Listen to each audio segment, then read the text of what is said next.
แนวขญาสัววีระอากาศนายกกรมหนวีระบุญธรรมเอ็กซ์เพรสบ้านบังเหิบเอาดังท้ากรมหนวีระบุญธรรมบ้านเจ้ากิจปรมเปรียงจีมวยกรมหนระบอเจนเนแคดอยู่นั้นดังไปนอมยกรถยนต์ตระแจก GMS สรุปจำนวนปรานรอยเครื่องสำรักดักบรรลัยพลายเชอนังกสิพอลกัมพูชีตัวลูกปตวลเนกระเตจัน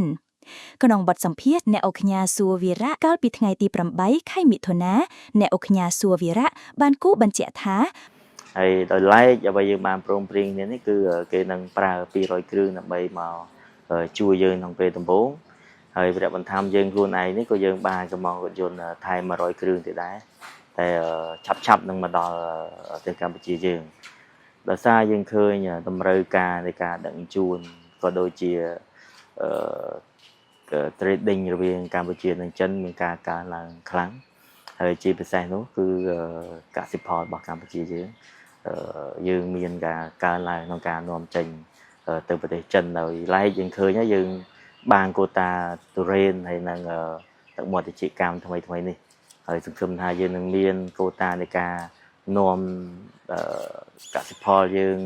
ពីកម្ពុជាទៅចិនបន្ថែមទៀតក្នុងពេលឆាប់ៗខាងមុខការសាក់លបងដំបងគឺធ្វើដំណើរចេញពីប្រទេសចិនដែលឆ្លងកាត់ប្រទេសឡាវមកកម្ពុជាហើយជំហានបន្ទាប់នឹងសាក់លបងដឹកទំនិញពីកម្ពុជាទៅកាន់ប្រទេសចិនវិញអ្នកអុកងាអគ្គនាយកបានបន្ថែមថាលក្ខណៈពិសេសរបស់រថយន្តត្រជាក់ GMS នេះដែរគឺជាប្រភេទរថយន្តត្រជាក់របស់ចិនដែលជាកិច្ចសហការរវាងក្រុមហ៊ុនវីរៈប៊ុនធម្មជាមួយក្រុមហ៊ុនចិននៅទីក្រុងគុនមីងខេត្តយូណាន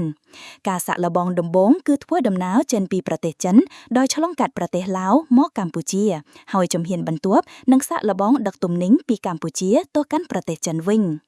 អ្នកអុកញ៉ាអគ្គនាយកបានបន្ថែមថាលក្ខណៈពិសេសរបស់រថយន្តត្រជាក់ GMS នេះដែរគឺជាប្រភេទរថយន្តដែលមានកូតាអាចដឹកទំនិញឆ្លងកាត់ប្រទេសអនុតំបន់ទន្លេមេគង្គទាំង6ប្រទេសបានរួមមានប្រទេសចិនមីយ៉ាន់ម៉ាថៃឡាវកម្ពុជានិងវៀតណាមដោយមិនបាច់ស្ទែទំនិញតាមព្រំដែនពិសេសរថយន្តនេះនឹងផ្ដោតសំខាន់លើការដឹកកសិផលរបស់កម្ពុជាទៅកាន់ប្រទេសចិនផ្ទាល់បានដល់ចំណេញទាំងពេលវេលានិងការចំណាយអ្នកអុកញ៉ាសួរវីរៈបានឲ្យដឹងទៀតថាការនាំយករថយន្តត្រជាក់នេះគឺដោយមើលឃើញពីទម្រើការនៃការដឹកជញ្ជូននិងការធ្វើពាណិជ្ជកម្មរវាងចិនកម្ពុជាមានការកើនឡើងខ្លាំងជាពិសេសកសិផលរបស់កម្ពុជាយើងក៏មានការកើនឡើងការនាំចេញទៅកាន់ប្រទេសចិន